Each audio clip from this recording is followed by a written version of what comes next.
When Claire told me she wanted a divorce, I didn't argue. The distance between us had grown too wide to pretend otherwise.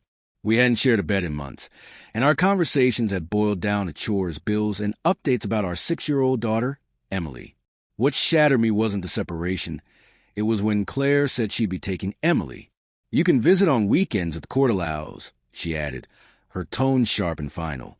I'd always been the quiet one in our marriage, steady and calm, while Claire had the charm, the confidence, the smile everyone trusted. To others, she seemed like the perfect mother, present, cheerful, and active at every school event. But no one saw what it was like behind closed doors, the sudden bursts of anger, the cold silences, the way she'd correct or belittle me in front of Emily as if I wasn't even there.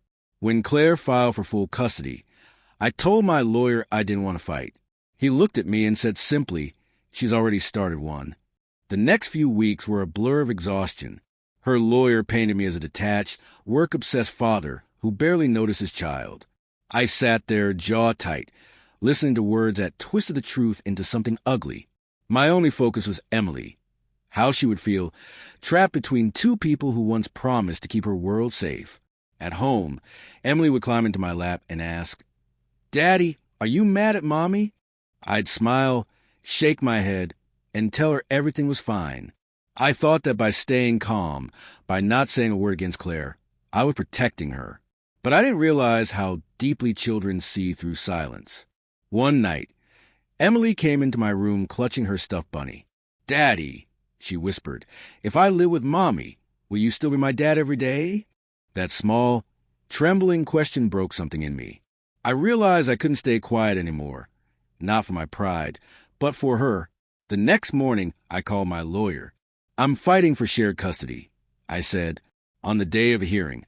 The courtroom felt colder than I expected. Claire sat across from me, calm, composed, wearing her best gray suit. Her lawyer began, listing every supposed flaw I had: late hours, emotional distance, poor involvement. It all sounded believable, even though it wasn't true. Claire had always known how to make stories sound convincing. When my lawyer spoke, he talked about the small things, the morning drive to school, bedtime stories, the weekend spent teaching Emily to ride her bike. The judge listened quietly, his expression unreadable. Then came the moment that silenced the entire room. The judge said softly, "I'd like to hear from Emily." Claire's head snapped toward him, startled. I felt my heart stop. Emily entered, holding her bunny, her little legs swinging as she climbed onto the chair. The judge spoke gently, asking her what she liked about spending time with her mom and dad. She answered carefully. "Mommy's house is pretty," she said. "She buys me dresses and lets me stay up late." Claire smiled, proud. Then Emily looked down at her bunny.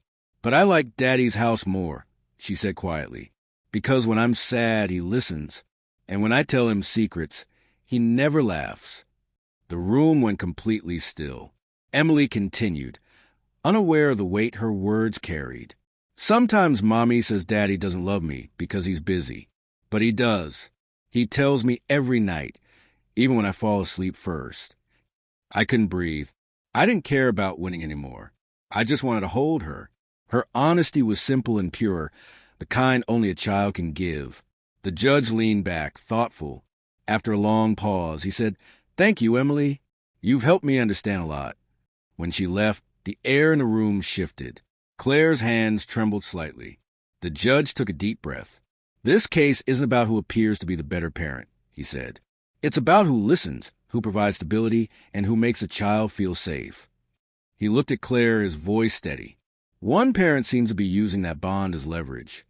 Her lawyer tried to object, but the judge silenced him. "Children don't lie about how they feel safe," he said.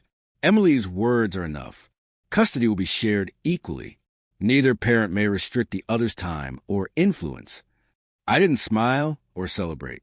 I just whispered, "Thank you," under my breath. Outside the courtroom, Claire turned to me, her voice tight. "You think you won, don't you?"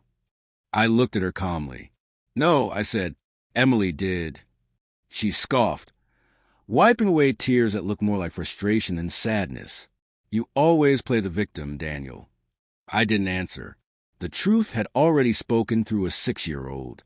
That night, Emily leaned against me on the couch, watching her favorite cartoon. "Daddy," she asked, "are we still a family?" I thought for a moment before replying. "Yes, sweetheart. Just a different kind now. But I'll always be your dad." She smiled and went back to her show, unaware that her little voice had changed everything. A few weeks later, I dropped her off at Claire's apartment. Things between us were quiet, civil but distant. As I tied Emily's shoes, she whispered, "Daddy, I told the truth because I didn't want you to be lonely."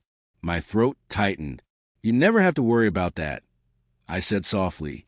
"You're my heart walking outside my body." As she ran to the door, I looked at Claire. For the first time, she didn't look like she was trying to win. She just looked human. Maybe she finally understood what I had all along. That love isn't proven in courtrooms. It's shown in the quiet, honest moment a child never forgets.